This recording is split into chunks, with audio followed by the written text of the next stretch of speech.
Ma fille m'a appelé, le personnel, à son propre mariage et a prétendu que nous ne nous étions jamais rencontrés. Sa riche belle famille s'est moquée de ma tenue. Je les ai laissés finir de m'humilier. Puis j'ai tranquillement pris le microphone et j'ai fait une seule annonce.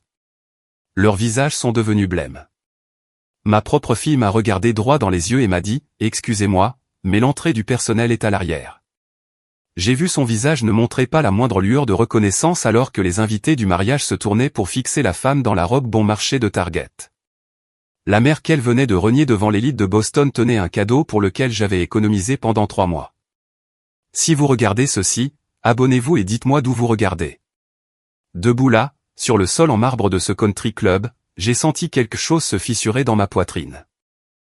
Pas mon cœur, qui se brisait lentement depuis 2 ans.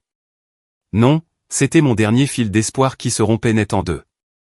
On pourrait penser qu'après avoir élevé un enfant pendant 29 ans, à travers des nuits blanches, des genoux écorchés et des chagrins d'adolescente, on mériterait une reconnaissance de base à son mariage. Mais voilà le truc avec les gens riches. Ils ont une façon de vous faire disparaître alors que vous êtes juste devant eux. La femme à côté de Melissa, la mère de Bradley, Patricia Thornton, a même ri. Un petit tintement délicat comme du cristal cher qui se brise. « Oh, ma chérie », a-t-elle dit à ma fille, « votre personnel devrait vraiment savoir qu'il ne faut pas utiliser l'entrée principale. » J'ai baissé les yeux sur ma robe bleu marine, la plus belle chose que je possédais, achetée spécialement pour ce jour. À 63 ans, j'avais appris à faire les soldes et à faire durer chaque dollar. 3 mois d'heures supplémentaires au bureau d'assurance avaient payé cette robe, le cadeau et l'essence pour venir ici depuis Hartford. Je suis désolé, ai-je dit doucement, ma voix étrangement stable malgré le tremblement de terre qui se produisait dans ma poitrine. J'ai dû faire une erreur. Le garde de sécurité se dirigeait déjà vers moi. Un homme d'une 50aine d'années au visage aimable, qui avait probablement ses propres filles. « Madame, si vous pouviez juste. » Bien sûr, ai-je interrompu. Pas de scène. Pas ici. Pas devant ces gens qui pensaient déjà que je n'étais rien. Je me suis retourné pour partir, mais pas avant d'avoir vu le visage de Melissa. Pendant une seconde, une ombre a traversé ses traits. Elle savait exactement qui j'étais. Elle le savait et elle avait choisi de faire semblant. C'est alors que j'ai réalisé que ce n'était pas une erreur ou une confusion sur mon apparence. L'histoire de la façon dont ma fille est devenue une étrangère commence 18 mois plus tôt, lorsqu'elle a ramené Bradley Thornton à la maison pour la première fois. J'aurais dû voir les signes avant-coureurs à ce moment-là. Mais l'amour vous rend aveugle à beaucoup de choses, surtout l'amour d'une mère. « Maman, voici Bradley », avait dit Melissa, sa voix différente d'une manière ou d'une autre. Plus froide, plus prudente, comme si elle auditionnait pour un rôle dans une pièce dont je n'avais pas lu le scénario. Bradley était beau, de cette manière coûteuse. Des dents parfaites, des cheveux parfaits, une poignée de main parfaite qui a duré exactement 3 secondes.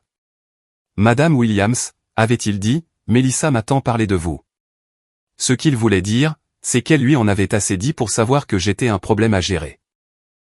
J'avais cuisiné tout l'après-midi pour ce dîner, rôti de bœuf, purée de pommes de terre, haricots verts de mon jardin. Le même repas que j'avais préparé pour chaque anniversaire et célébration de la vie de Melissa. Le même repas qu'elle me suppliait de faire quand elle avait 8 ans et le mal du pays au camp d'été. Bradley avait picoré sa nourriture comme s'il avait peur qu'elle ne contamine son fond en fiducie. C'est très authentique, avait-il dit.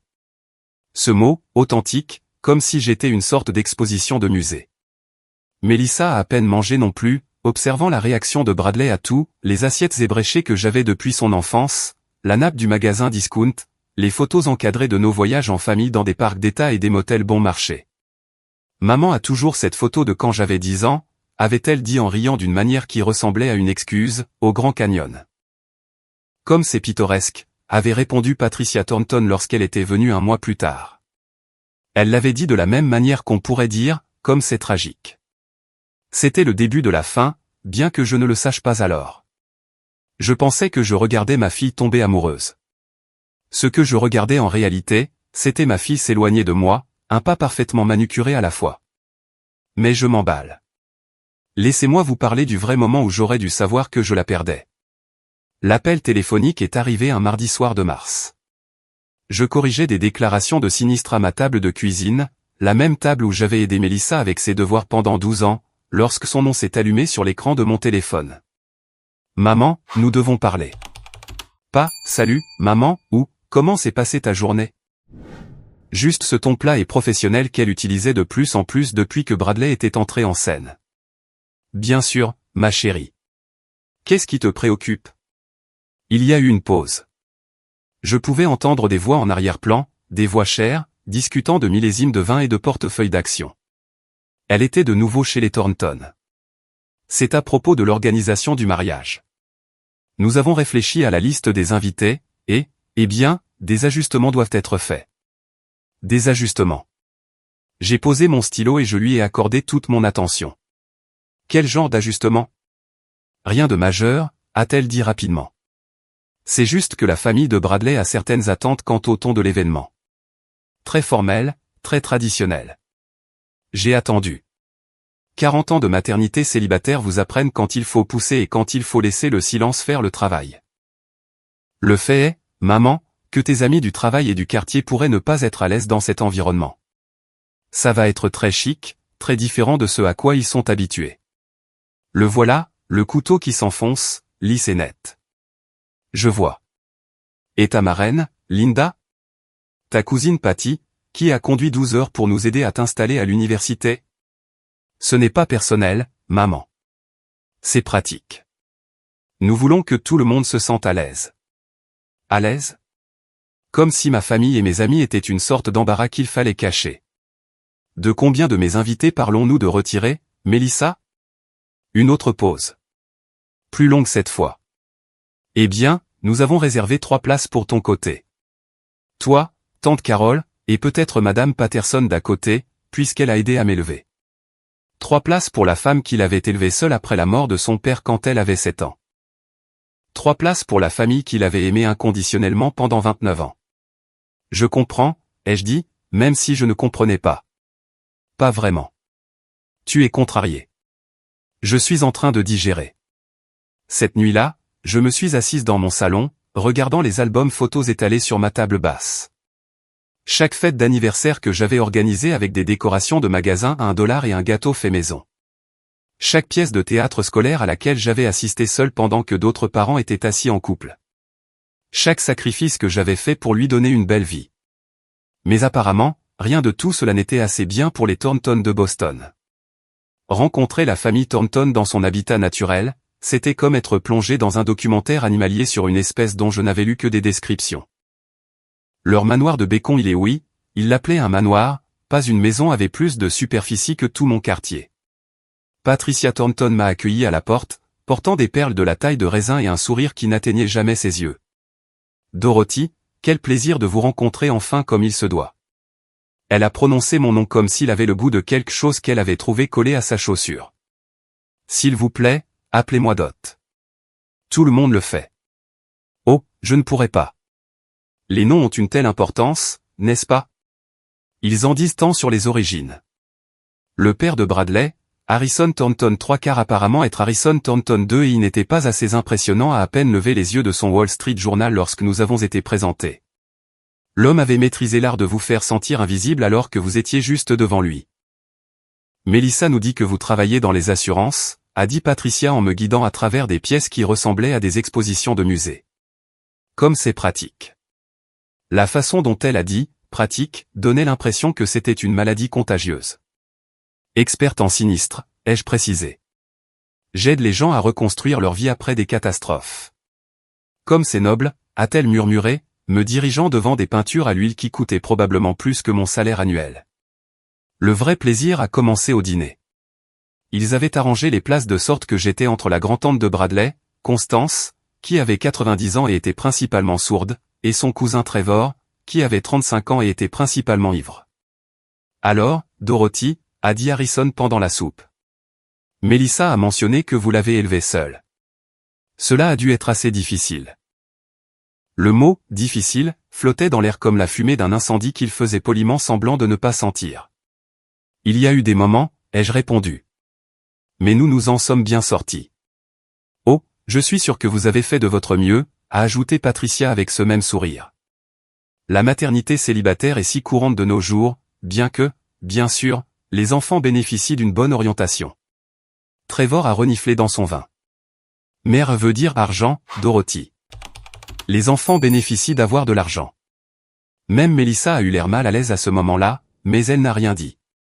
Ce silence en disait plus long que n'importe quel mot. Heureusement, a poursuivi Harrison, Bradley peut fournir la stabilité qui a manqué. C'est à ce moment-là que j'ai compris. Il ne s'agissait pas seulement d'argent ou de classe sociale. Il s'agissait de m'effacer complètement, de remplacer mes 29 ans d'amour et de sacrifice par leur version de ce à quoi une famille convenable devrait ressembler. Mais il n'en avait pas encore fini avec moi. Le matin du mariage est arrivé, gris et brumeux, ce qui semblait approprié pour ce qui allait devenir le pire jour de ma vie. Je m'étais réveillé à 5 heures du matin avec des crampes d'estomac qui n'avaient rien à voir avec le toast que je n'arrivais pas à avaler. Ma robe bleu marine était suspendue à la porte du placard comme un drapeau de reddition. 3 mois d'heures supplémentaires pour une robe qui coûtait moins que ce que Patricia dépensait probablement pour le déjeuner, mais elle était propre, repassée et digne. C'était le mieux que je pouvais faire. Le Brookfield Country Club était tout ce que j'avais attendu, des colonnes de marbre, des lustres en cristal et un personnel clairement formé pour repérer les gens qui n'appartenaient pas à 50 mètres de distance. J'ai garé ma Honda de 12 ans entre une Mercedes et une BMW, ayant l'impression de contaminer le parking. À l'intérieur, le hall bourdonnait d'énergie prénuptiale. Des femmes en robe de créateur qui coûtaient plus que mon loyer mensuel se faisaient la bise près des joues. Des hommes en costume à $1000 discutaient de leur handicap de golf et de leur portefeuille boursier. Je me suis tenu près de la table des cadeaux, serrant mon présent, une boîte à bijoux sculptée à la main que j'avais trouvée chez un antiquaire à Hartford. Le bois était de l'érable, chaud et doré, avec de minuscules roses sculptées sur le couvercle. J'avais passé des semaines à chercher quelque chose d'assez spécial pour le jour du mariage de ma fille. Oh, mon Dieu, j'ai entendu la voix de Patricia avant de la voir. Elle parlait à un groupe de femmes, sa voix portant juste assez loin pour que j'attrape les mots. Quel mélange intéressant d'invités aujourd'hui.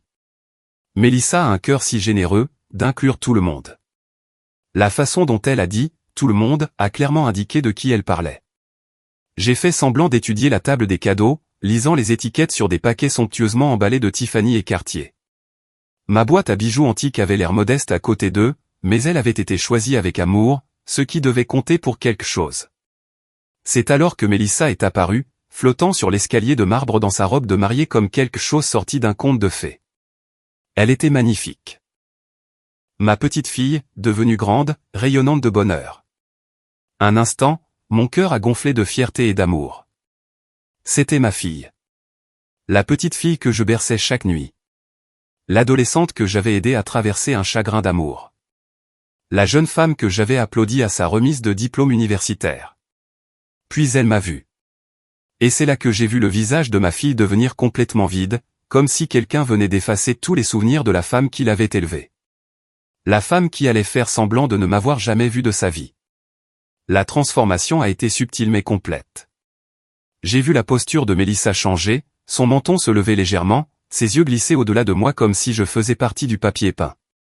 Elle avait répété ce moment. J'ai réalisé que ce n'était pas une cruauté spontanée. C'était calculé. Mélissa, ma chérie, Patricia est apparue à ses côtés, faisant la bise à sa nouvelle belle-fille. Tu es absolument radieuse. Tout le monde est si impatient de te rencontrer. Elles se sont déplacées dans la foule comme des membres de la royauté, acceptant les félicitations et les compliments. Je suis resté près de la table des cadeaux, tenant toujours mon présent, regardant ma fille charmer des gens qui ne m'auraient pas accordé l'heure. Madame, une jeune serveuse est apparue à mon coude.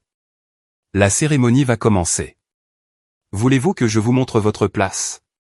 Oui, s'il vous plaît. Elle m'a guidé à travers la foule, devant des groupes de la famille Thornton et de leurs amis, vers le fond de la salle. Ma place était au dernier rang, derrière un pilier qui bloquait partiellement la vue de l'autel. Des rangées et des rangées de Thornton et de leurs amis de la haute société remplissaient la section avant. 3 chaises dans le coin arrière représentaient tout mon côté de la famille. Moi, ma sœur Carole, qui était venue en voiture du Vermont, et Madame Patterson, ma voisine âgée qui avait pratiquement aidé à élever Mélissa. Eh bien, a chuchoté Carole en s'asseyant à côté de moi. C'est confortable. Laissez à ma sœur le soin de trouver de l'humour dans l'humiliation. Elle a observé la scène avec l'œil vif d'une femme qui avait passé 40 ans à enseigner au collège. As-tu vu la table des cadeaux? A-t-elle demandé doucement. Il y a un cadeau du gouverneur du Massachusetts. Vraiment? Vraiment. Et aussi un d'un lord britannique dont je ne peux pas prononcer le nom. Le quatuor à cordes a commencé à jouer, et tout le monde s'est levé alors que la procession commençait. Des demoiselles d'honneur en robe rose assorties ont descendu l'allée. Suivie par la demoiselle d'honneur, la nièce de Bradley, une petite chose blonde qui éparpillait des pétales de rose comme si elle bénissait le sol. Puis est venue Mélissa, marchant seule dans l'allée. Son père était mort quand elle avait 7 ans, et j'avais toujours supposé que je l'amènerais à l'hôtel, ou du moins qu'elle marcherait seule en sa mémoire. Mais apparemment, Harrison Thornton III avait proposé de l'escorter, et elle avait accepté. Elle avait choisi son nouveau beau-père plutôt que la mère qui l'avait élevée seule. Alors qu'elle passait notre rangée, j'ai croisé son regard un instant. Il y avait quelque chose là, une lueur de reconnaissance, peut-être même de regret, mais cela a disparu si vite que je l'ai peut-être imaginé. La cérémonie était belle et froide, pleine de lectures sur la tradition et l'héritage familial. Quand le pasteur a demandé si quelqu'un s'opposait au mariage, un rire nerveux a parcouru la foule. Je suis restée silencieuse, bien sûr, mais à ce moment-là, je me suis demandé ce qui se passerait si je me levais et disais, je m'oppose à ce que ma fille fasse semblant que je n'existe pas, au lieu de cela. Je l'ai regardé promettre d'aimer et d'honorer un homme dont la famille venait de passer 6 mois à m'effacer systématiquement de sa vie. Et puis ils se sont mariés, et c'était l'heure de la réception. C'est là que la véritable humiliation a commencé. L'heure du cocktail était l'endroit où la famille Thornton a vraiment montré les dents. J'étais à peine entré dans la salle de réception qu'une femme en robe argentée et avec assez de diamants pour financer un petit pays s'est approchée de moi avec un sourire qui aurait pu geler du champagne. « Vous devez être Dorothy », a-t-elle dit, bien que nous n'ayons jamais été présentés. Le mot circule vite dans les cercles riches, apparemment. Je suis Vivian Ashworth, la sœur de Patricia. Je crois comprendre que vous aidez au service aujourd'hui. Aider au service. Pas la mère de la mariée, pas même une invitée. La femme pensait en fait que je travaillais au mariage. En fait, je suis. Oh, merveilleux, a-t-elle interrompu en me tendant une flûte de champagne vide. Pourriez-vous être un amour et m'en chercher une autre? Le Dom Pérignon, pas le champagne ordinaire. Je peux faire la différence. Je suis resté là, tenant son verre comme une idiote, pendant qu'elle s'envolait pour rejoindre son groupe d'amis de la haute société. Autour de moi, la réception bourdonnait de rires et de conversations. Les verres en cristal tintaient. Les talons de créateurs claquaient sur les sols en marbre. Et personne ne semblait remarquer que la mère de la mariée était traitée comme le personnel. Enfin, presque personne. Madame, une vraie serveuse s'est approchée de moi, confuse. C'était une étudiante aux yeux aimables et à l'air pressé de quelqu'un qui cumulait 3 emplois pour payer ses études. Est-ce que ça va? Vous avez l'air un peu perdu. Je prends juste mes repères, ai-je répondu, posant la flûte de champagne sur une table voisine décorée d'orchidées blanches qui coûtait probablement plus que mon budget mensuel de course. La serveuse a jeté un coup d'œil nerveux autour d'elle, vérifiant que son superviseur ne la regardait pas. Je ne veux pas être impoli, mais mon superviseur a mentionné qu'il pourrait y avoir une certaine confusion au sujet du personnel aujourd'hui. Êtes-vous censé travailler à cet événement? Même le personnel réel pouvait dire que je n'appartenais pas aux invités.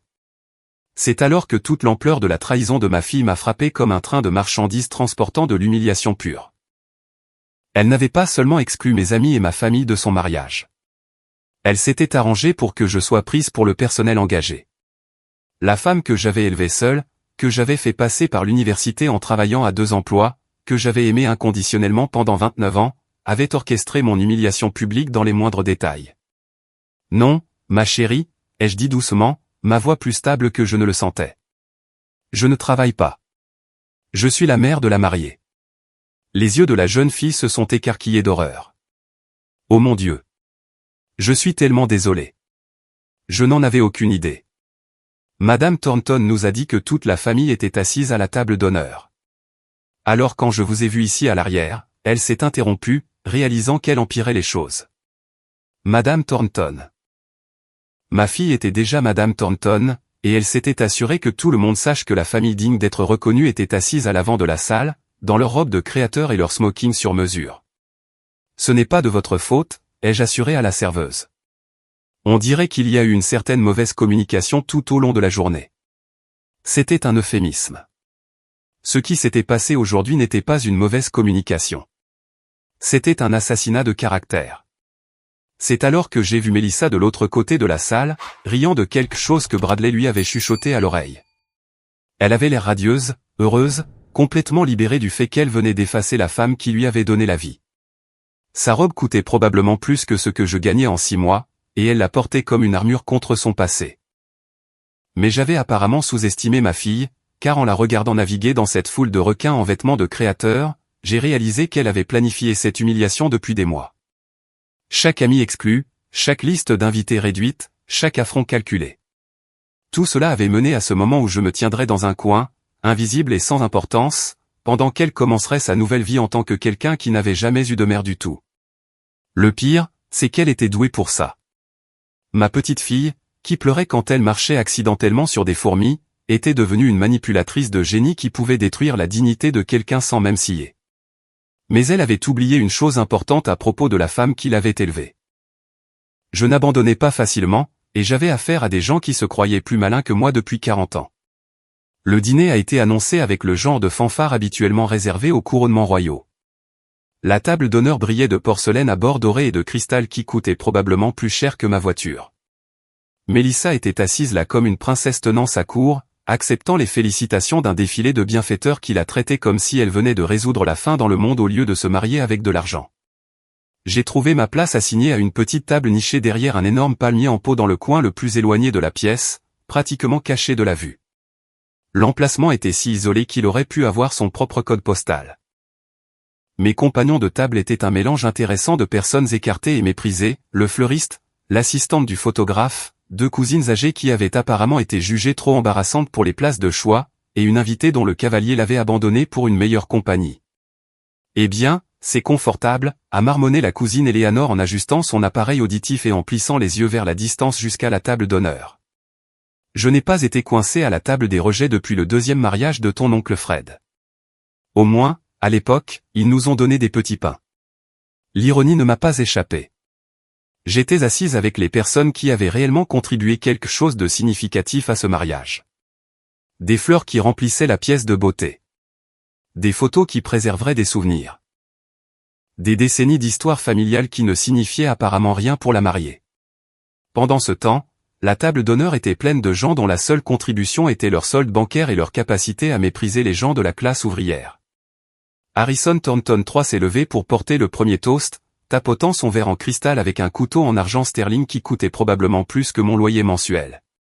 Sa voix portait facilement à travers la pièce, entraînée par des années de présentation en conseil d'administration et de discours de country club. Aujourd'hui, nous célébrons non seulement un mariage, mais l'union de 2 familles partageant des valeurs et des traditions communes. Bradley et Mélissa représentent le meilleur de ce que les jeunes peuvent accomplir lorsqu'ils sont élevés avec une bonne orientation et un bon soutien. Des valeurs communes. J'ai failli m'étouffer avec mon eau. Quelle valeur serait-ce? L'importance de l'argent sur la loyauté? L'art de faire semblant que les personnes gênantes n'existent pas? La croyance que l'amour peut être acheté avec le bon lieu de mariage et assez de champagne? Une bonne orientation. 29 ans de maternité célibataire ne semblait pas être une bonne orientation. Toutes ces nuits où j'étais resté debout pour aider aux devoirs. Tous ces matchs de football auxquels j'avais assisté seul pendant que d'autres parents étaient assis en couple. Tous ces sacrifices que j'avais faits pour lui donner des opportunités que je n'avais jamais eues. Rien de tout cela ne comptait comme une orientation dans le monde d'Harrison Thornton. Le discours a continué avec des platitudes sur la tradition et l'héritage. Des mots qui sonnaient bien mais ne signifiaient rien une fois dépouillés de leur emballage sophistiqué. J'ai regardé les invités hocher la tête avec approbation, sirotant leur vin cher et calculant mentalement le coût des arrangements floraux. La photographe se déplaçait entre les tables, capturant des moments spontanés de joie et de célébration. Lorsqu'elle a atteint ma table, elle s'est arrêtée, vérifiant ses notes avec une expression confuse. « Excusez-moi, êtes-vous Dorothy Williams ?»« Oui, la mère de la mariée. » C'est exact. Elle avait l'air vraiment perplexe, jetant un coup d'œil à ses notes puis vers la table d'honneur où la famille, officielle, était assise. L'organisatrice du mariage m'a dit qu'il n'y aurait pas de photos de famille du côté de la mariée, juste les portraits de la famille Thornton. Pas de photos de famille. Ma fille s'était assurée que son album de mariage ne contiendrait aucune preuve que j'avais jamais existé. Les futures générations de Thornton feuilletteraient de belles photos de ce jour et ne sauraient jamais que la mariée avait été élevée par une femme qu'il avait assez aimée pour travailler à 2 emplois et renoncer à ses propres rêves pour que Melissa puisse avoir tout ce qu'elle voulait. Je vois, ai-je dit calmement, bien qu'à l'intérieur, je sentais quelque chose de froid et de tranchant s'installer dans ma poitrine. Eh bien, peut-être pourriez-vous prendre une photo rapide de notre table. Pour la postérité. La photographe a souri avec sympathie et a levé son appareil photo. Alors que le flash se déclenchait, j'ai pensé à toutes les photos qui manqueraient à ce mariage. Pas de photos de la mère et de la fille se préparant. Pas de moment larmoyant d'une mère aidant sa fille à enfiler sa robe. Pas de portrait de famille traditionnel montrant 3 générations de femmes. Pas de danse mère-fille où je lui aurais dit à quel point j'étais fier de la femme qu'elle était devenue. Melissa avait chorégraphié mon élimination si complètement que les futures générations de Thornton ne sauraient jamais qu'elle avait eu une mère. Dans sa version de l'histoire, elle avait apparemment été élevée par des loups ou s'était spontanément générée à partir de pure ambition. Mais voici ce que ma fille ne savait pas sur moi. 40 ans d'ajustement de réclamation d'assurance vous apprennent à enquêter sur les choses qui ne collent pas. Et quelque chose dans toute cette situation sentait la dissimulation, bien au-delà de l'embarras social. Pendant la pause de l'orchestre, je me suis excusé pour aller aux toilettes et j'ai fait un petit détour par le bureau du club. Appelez ça de la curiosité professionnelle, ou peut-être juste l'instinct d'une femme qui avait passé des décennies à suivre des pistes de papier menant à des vérités inconfortables. La porte était légèrement entr'ouverte, probablement laissée ouverte pendant le chaos de la coordination des événements de la soirée, et je pouvais entendre des voix familières à l'intérieur, ayant ce qui ressemblait à une conversation très privée. Il est absolument crucial qu'aucun lien ne soit visible pour quiconque regarde de l'extérieur, disait Harrison, la voix tendue de stress. L'enquête de la SEC est toujours en cours, et il recherche spécifiquement des schémas dans notre cercle social. Mes pieds se sont arrêtés de bouger. Enquête de la SEC. Je me suis plaqué contre le mur, le cœur battant à tout rompre. Papa, tu es paranoïaque, ai-je entendu Bradley répondre, bien que sa voix ait moins de confiance que ses mots ne le suggéraient. Personne ne va remonter quoi que ce soit jusqu'au trust familial. Les sociétés écrans sont propres. La liste des invités du mariage à elle seule soulèverait des questions si quelqu'un regardait de près, a poursuivi Harrison. C'est pourquoi nous devions tenir certaines personnes à l'écart de cet événement. Des personnes avec le mauvais type de parcours professionnel. Mon sang s'est glacé. Il ne s'agissait pas d'embarras social ou de différence de classe. Il s'agissait de quelque chose de beaucoup plus grand et de beaucoup plus dangereux. Et Dorothy?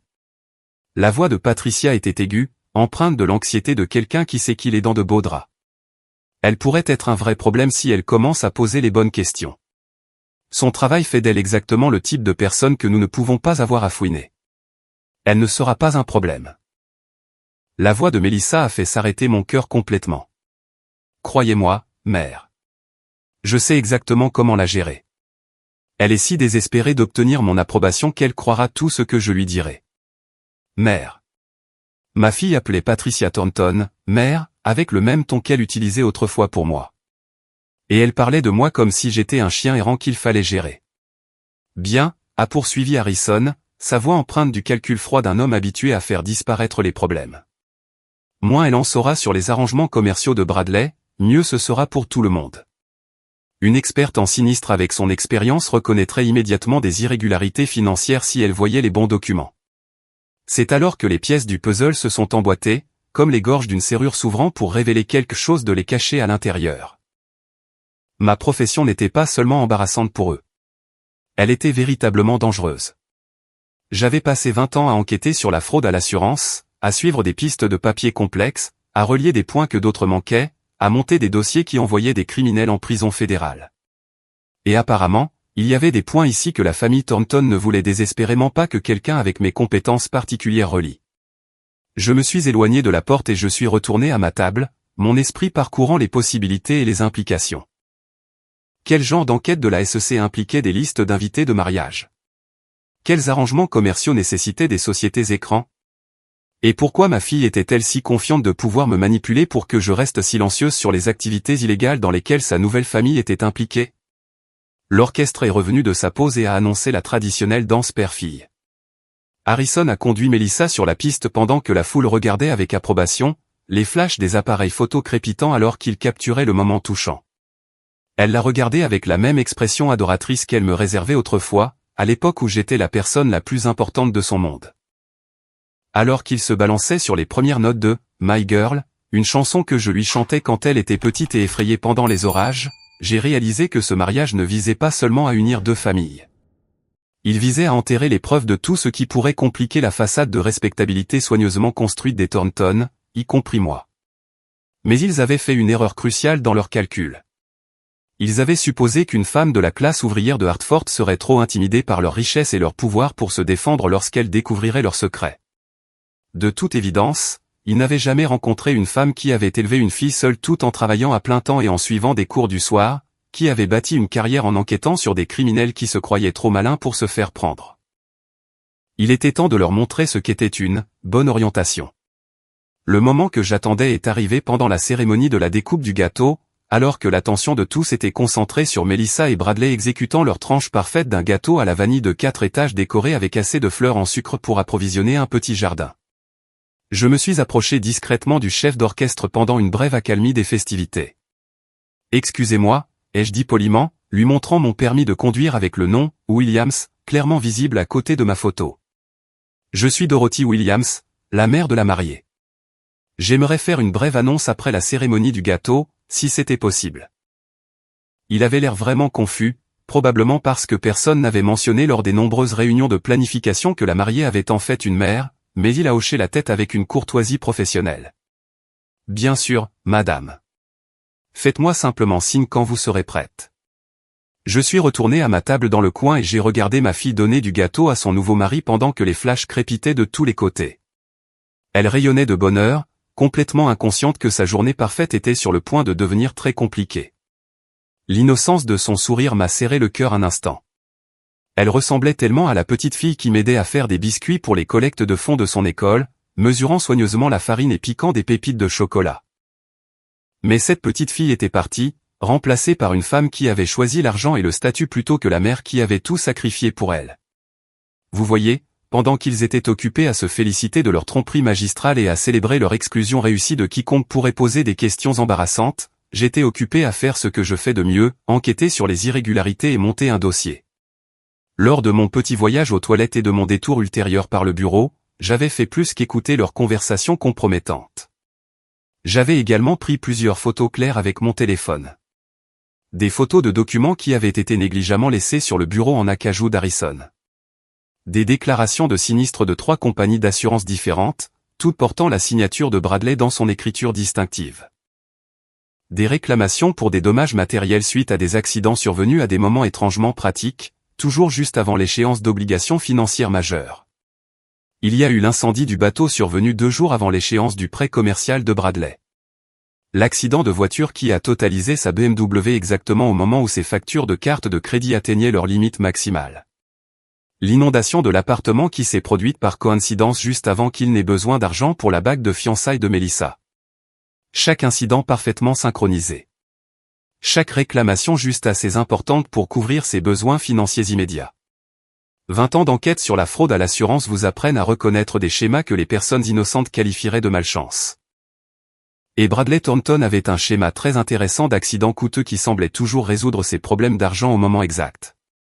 L'enquête de la SEC mentionnée par Harrison, je parierais ma pension qu'elle était liée à ces accidents opportuns et au réseau complexe de sociétés écrans qu'ils avaient mentionné.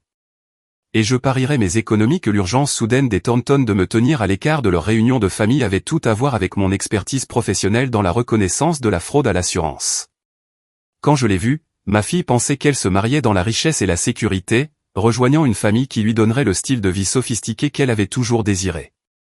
Ce qu'elle avait en fait, c'était de devenir complice d'un crime fédéral, probablement sans même s'en rendre compte. Mais l'ignorance ne la protégerait pas lorsque le FBI terminerait son enquête.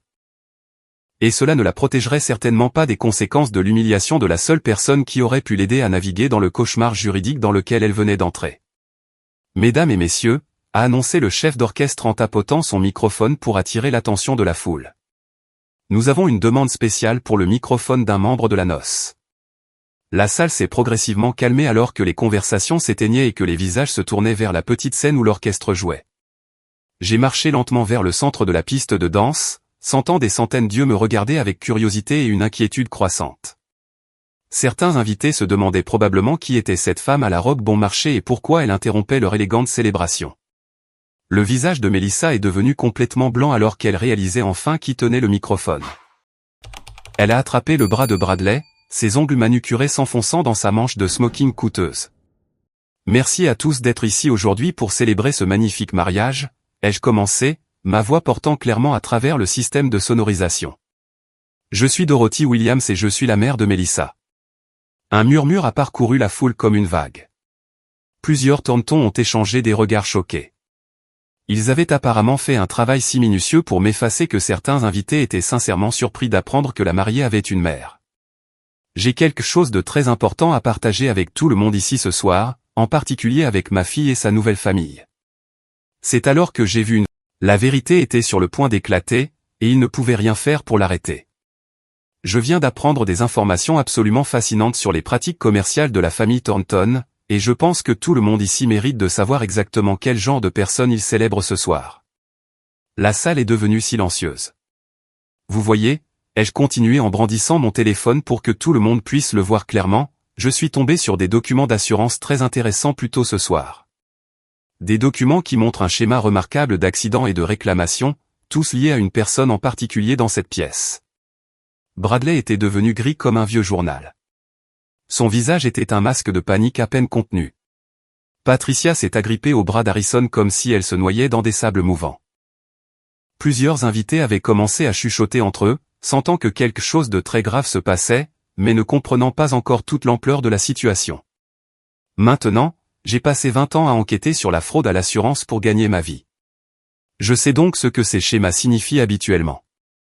De multiples réclamations déposées sur de courtes périodes. Un timing parfait qui coïncide avec des pressions financières. Des accidents qui arrivent à des articles très chers juste au moment où quelqu'un a besoin d'argent rapidement. J'ai fait une pause, laissant cette information s'imprégner dans la foule de l'élite sociale de Boston. Le genre d'article cher que des gens comme les Thornton possèdent, et le genre de dépenses qui accompagnent l'entretien d'un manoir à Beacon Hill, d'un domaine à Nantucket, et du style de vie nécessaire pour évoluer dans des cercles comme celui-ci. Le silence était si complet qu'on pouvait entendre la glace fondre dans les coupes de champagne abandonnées sur les tables nappées de blanc.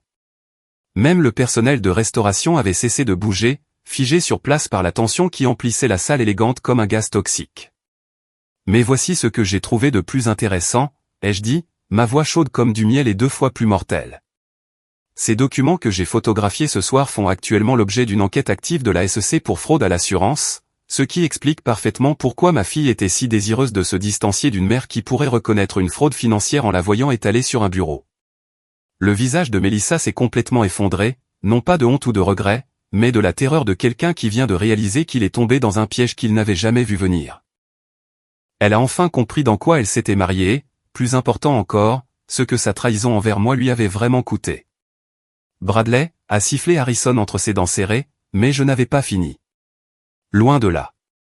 Oh, mais la meilleure partie de toute cette situation, ai-je annoncé en m'adressant à la foule de visages choqués qui me fixait, c'est que chacune de ces déclarations de sinistre frauduleuse a été déposée après que Bradley a demandé ma fille en mariage. Presque comme s'il avait besoin d'argent rapidement pour un mariage qui cimenterait sa réputation dans la société de Boston et fournirait la couverture parfaite pour les activités criminelles en cours de sa famille. Les photographes, qu'ils soient engagés ou invités, crépitaient frénétiquement maintenant, capturant chaque expression horrifiée, chaque moment de cet effondrement spectaculaire de mensonges soigneusement construits. Les pages mondaines de demain allaient être une lecture très intéressante. J'ai donc un cadeau de mariage très spécial pour ma fille, ai-je annoncé, ma voix portant à chaque coin de la pièce. Les agents du FBI qui étaient entrés discrètement par les portes latérales du country club l'ont atteint en premier, leur badge scintillant sous les lustres en cristal. Harrison Thornton, vous êtes en état d'arrestation pour fraude à l'assurance, complot en vue de commettre une fraude et blanchiment d'argent, a annoncé l'agente principale, sa voix tranchant dans le chaos qui avait éclaté dans la pièce. Les invités ont crié et se sont dispersés comme des oiseaux effarouchés. Les flashs crépitaient de toutes les directions alors que les agents fédéraux se déplaçaient efficacement à travers la foule, lisant leurs droits à la moitié de la table d'honneur pendant que de riches mondains essayaient de comprendre comment se distancier des personnes qu'ils avaient portées aux nues quelques minutes plus tôt. Melissa se tenait figée au milieu de tout cela, toujours dans sa robe de mariée de créateur, regardant sa nouvelle famille être emmenée menottée pendant que sa journée parfaite se désintégrait autour d'elle comme de la barbe à papa sous la pluie. Je me suis approché de l'endroit où elle se tenait et j'ai doucement pris ses mains tremblantes dans les miennes. Ma chérie, ai-je dit doucement, ma voix pleine de l'amour que 29 ans ne pouvaient effacer. Quand tu seras prête à rentrer à la maison, auprès de gens qui t'aiment vraiment pour qui tu es et non pour ce que tu peux faire pour eux, je t'attendrai.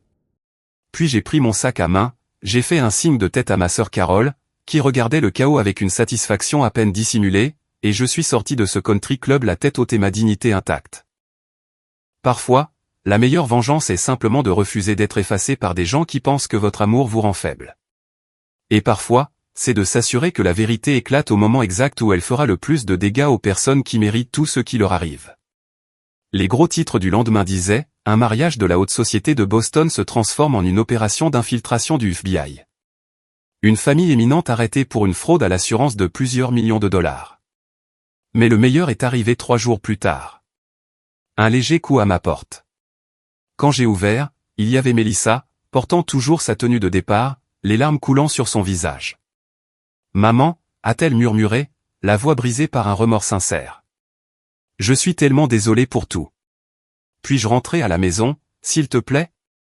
J'ai ouvert les bras et ma fille est tombée dedans comme si elle avait de nouveau 7 ans. Certains ponts peuvent être reconstruits si les deux personnes sont prêtes à faire le travail. Il faut juste la bonne fondation d'honnêteté, de pardon et d'un amour qui ne vient pas avec des conditions. Merci d'avoir écouté. N'oubliez pas de vous abonner et n'hésitez pas à partager votre histoire dans les commentaires. Votre voix compte.